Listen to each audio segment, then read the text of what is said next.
Okay, y'all, I'm trying to balance y'all. Okay, I have a heavy metal detox smoothie with me right now because we are on a 369 journey, our very first one. We're on day 2. And so if it's in my teeth, well, that's why, because I'm drinking it. Okay, let's go ahead and see if we can bust out this end of the caffeine chapter. Can you believe we've been reading this for 5 months? Yeah, I know. I should probably read some more, but I got shit to do. So I'm reading when I can, when I feel like I can, right? So we ended off on difficult childbirth. A strong childbirth depends on strong adrenals, and caffeine consumption weakens the adrenals, especially in women. Adrenaline is how a pregnant woman finds the strength to push a baby out of the uterus and vaginal canal. That push takes large amounts of adrenaline to use muscles, core strength, and keep nerves strong. With the adrenaline delivering messages to the brain so that the brain can activate every single nerve within every single muscle to gain the strength to propel the baby out. Oftentimes, women are putting their adrenals in fight or flight every single day through caffeine use. If the adrenals aren't performing at their best, or if one adrenal is weakened from continual caffeine use for years, it can create a much more difficult childbirth experience than it normally would in someone who has strong adrenals. While there are women whose adrenals are still hanging in there, still staying relatively strong even with caffeine use, it's not like this for most people. Most women's adrenals are already challenged by the stressors, circumstances, and struggles of life or by everyday life's ups and downs. Workloads, relationship challenges, underlying chronic illness, or symptoms and conditions such as anxiety, these can all wear down the adrenals if the glands aren't getting a chance to heal and recharge. So someone's adrenals may already not be as strong as they would be naturally. Then someone uses caffeine for strength and energy to power through their day, energy that's coming from their adrenals. When we use caffeine, we're using it to trigger our own adrenaline, meaning we're using the precious reserves that the adrenals provide. The adrenal weakness that regular caffeine use creates can, and normally does, lead to a situation where labor and delivery time can be doubled, tripled, or more, many times leading to a C-section. That's actually, I'm a C-section baby, and my mom always says, like, oh my God, I was in like 72 hours of labor, and she talks about how like absolutely treacherous her childbirth was. And she is a caffeine addict. And it makes sense. I've always been like, what? Like, that sounds crazy. Like, her birth actually sounds crazy. But now I know why. It's like her adrenals were just shot. They still are, because she's still a caffeine addict. It's because the adrenals don't have the strength to release the quantity of adrenaline needed to set off the alarm in the proper channels of the brain that send signals to the nerves inside the muscles needed to gain strength to propel the baby. The duration and difficulty of labor and delivery often depends on how strong the adrenals are, and caffeine undermines adrenal strength.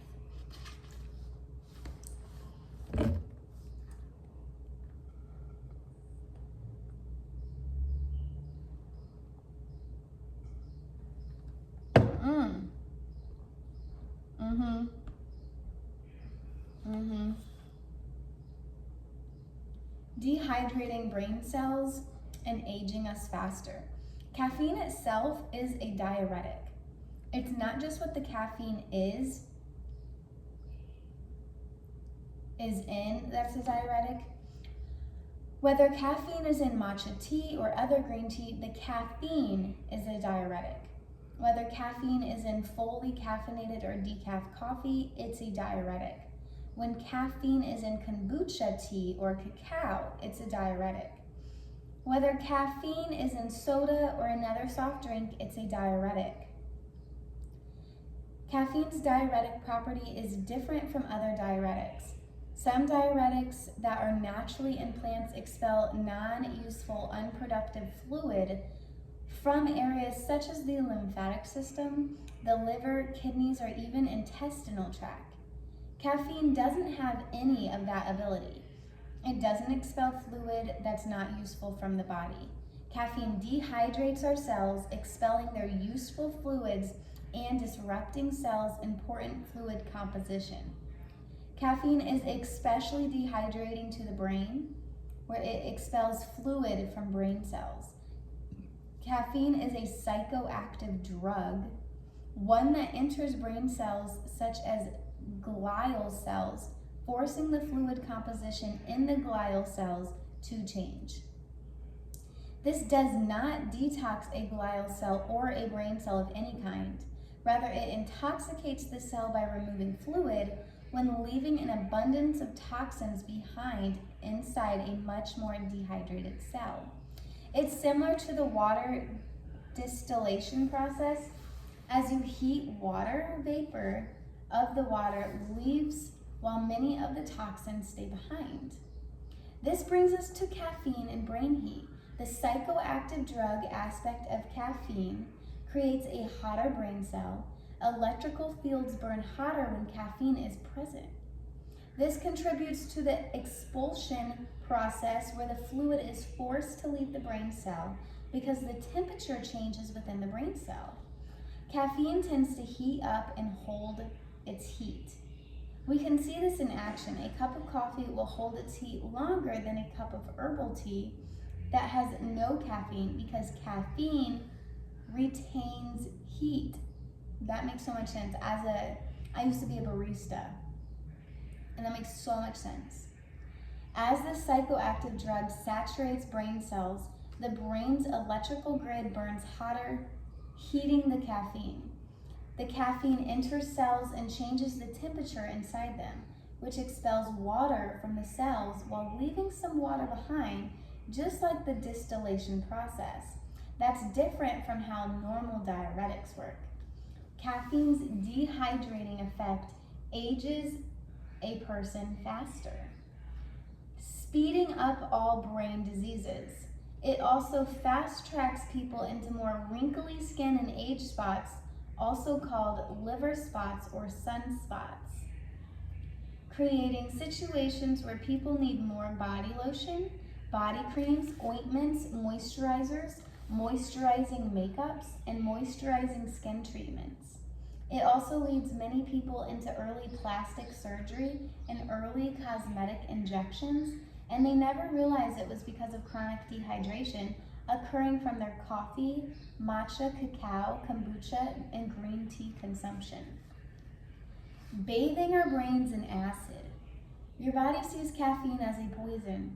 As a result, caffeine doesn't simply leave the body. Your body forces caffeine out of your body every single day. That's part of what you feel during caffeine withdrawal. Caffeine is not a detoxifier. It's an intoxicator.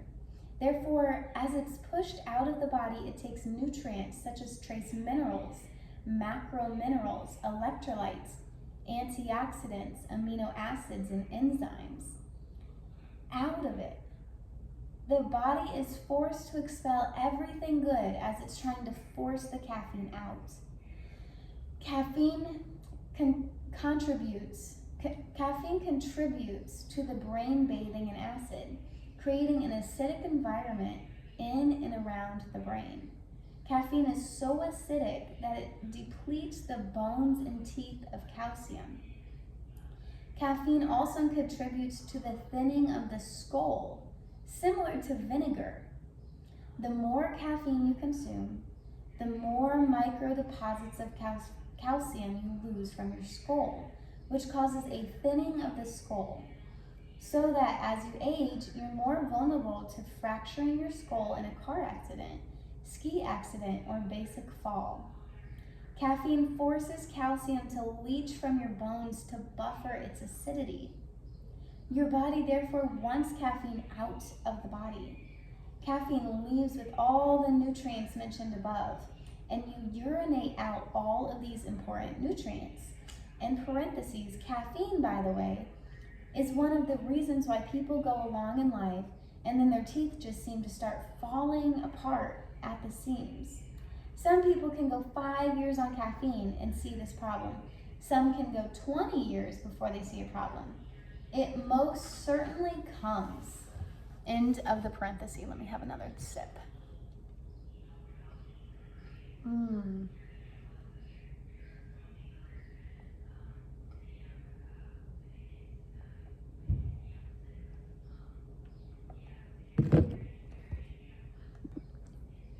Okay, reverse polarity. Many young people, and even some men, many young women, and even some men who never had a health problem end up dying as they're working out and going for a run, or dying in their sleep. There have been thousands of these stories over the years, and you often won't hear about them. I've never heard about this. These stories don't make the media or the news, and the diagnosis of these deaths normally remain unknown. No one is able to properly piece together what happened. In many of these cases, the undiscovered cause of death is caffeine jumping the heart. That is, there are unexpected heart attacks caused by reverse heartbeat due to an electrical surge. Why does that electrical surge occur? Because of a buildup of caffeine deposits in and around neurons of the brain.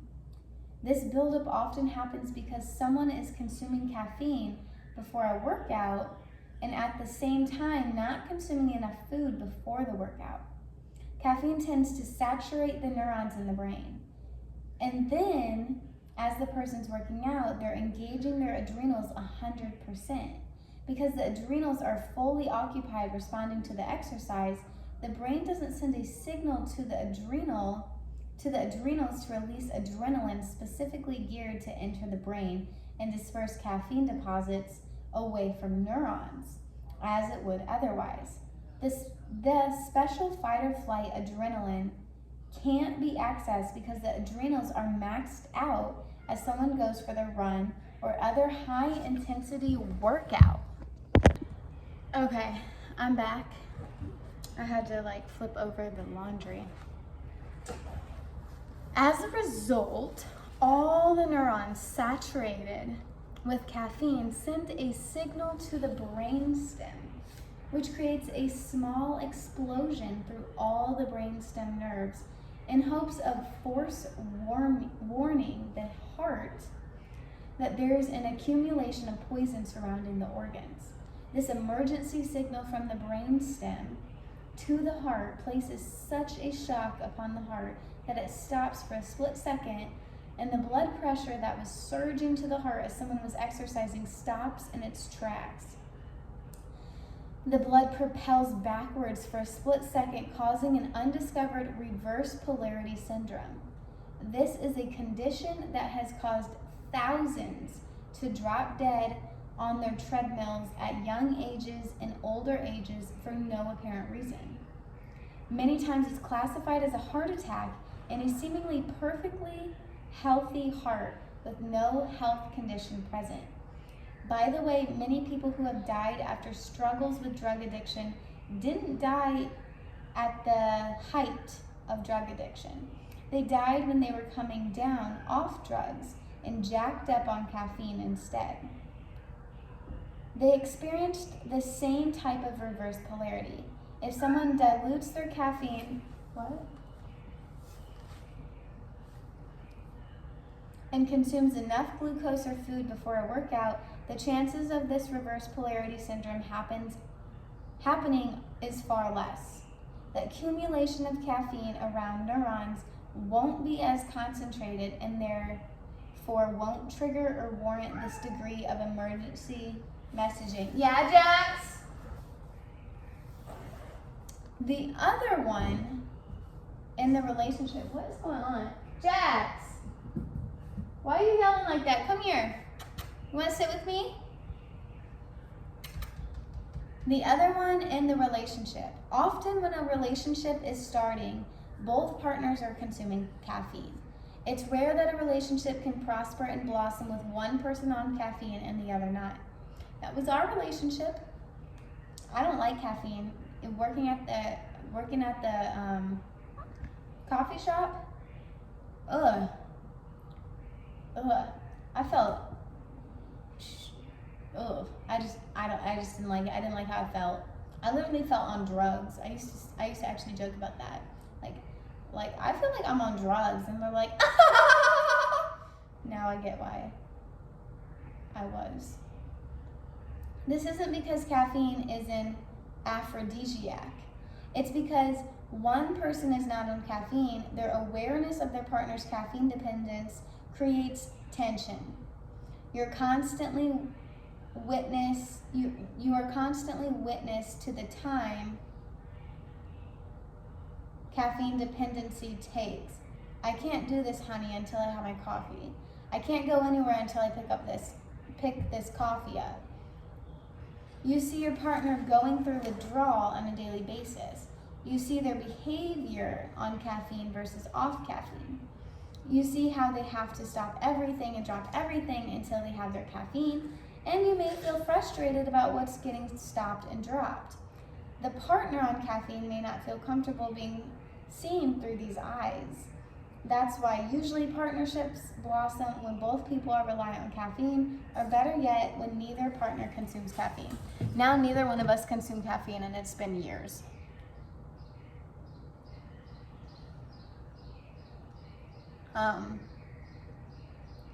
I wouldn't really say there was tension. My wife did drink coffee, but not every day. And she didn't have like the same dependency. She didn't have, because I know like my mom is like this. Like she can't do anything without her coffee in the morning. And it's definitely not like that, because that would piss me off. That would piss me off so bad. Like having a partner that would like need that dependency.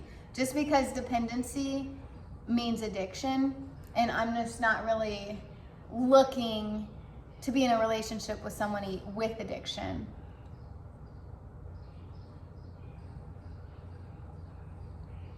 Just because it puts just a lot of stress into the relationship. And also because me and my wife, Tenzin, we both have gone through the process of getting rid of our addictions and like healing our addictions. So she really is the perfect partner for me, because we did it together. It was incredible.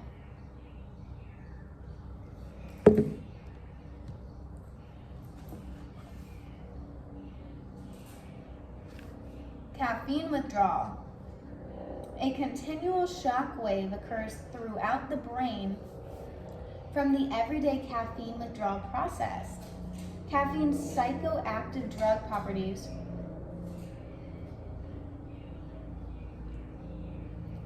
tend to rule the brain's electrical grid, forcing it to change patterns throughout withdrawal. This is very taxing on the brain as a whole. There's also a brain hormone aspect to caffeine withdrawal. One of the caffeine's dangers as a psychoactive drug is the ability to destroy brain hormones. Caffeine is an all-around brain hormone blocker. One brain hormone that gets disrupted and destroyed is dopamine. Oh no, I didn't know that. Dopamine production occurs both inside the liver and inside the brain, and caffeine blocks this production. Caffeine also stops dopamine and other brain hormones from delivering information to specific neurons. That is, caffeine renders dopamine and other brain hormones inactive to specific neurons that require these brain hormones. Unable to find the neurons that need them in time, recently produced dopamine and other brain hormones eventually get destroyed. This is why caffeine withdrawal is so brutal, and caffeine withdrawal can spiral somebody into a depression rather quickly. When someone's coming down from caffeine and they have moments where they're off caffeine completely, whether it's for multiple hours, half a day, or a day or more, what they're feeling is a recalibration of dopamine and other brain hormones starting to work again. You would think this feeling of dopamine becoming reactivated would give the feeling of joy and peace. That takes more than a day off of caffeine. It could take weeks off of caffeine before you feel the reactivation of dopamine's role in the brain. Short stints of being off caffeine instead tends to result in anxiety, depression, more depersonalization, unexplained sadness, or a feeling of being confused and lost. This effect with dopamine can be ongoing for years, and no one will realize it's happening. Again, caffeine doesn't just interfere with dopamine production or activation, it interferes with all brain hormones to some degree or another. You can support yourself through caffeine withdrawal with the supplementation protocols in this book's companion. So there's a whole nother book, which we have Brain Saver Protocols, Cleanses, and Recipes. Look, I realize that people rely on their caffeine to survive. They're not feeling well and their symptoms are not being addressed or understood, so they become dependent on caffeine. Some people rely on caffeine for driving, some for jobs, some to function. I'm not shaming anyone at all for being on caffeine. If you're someone going through this, I completely understand why. The symptoms set you up. The system sets you up. Maybe now with this new understanding of caffeine, you have a new relationship with it.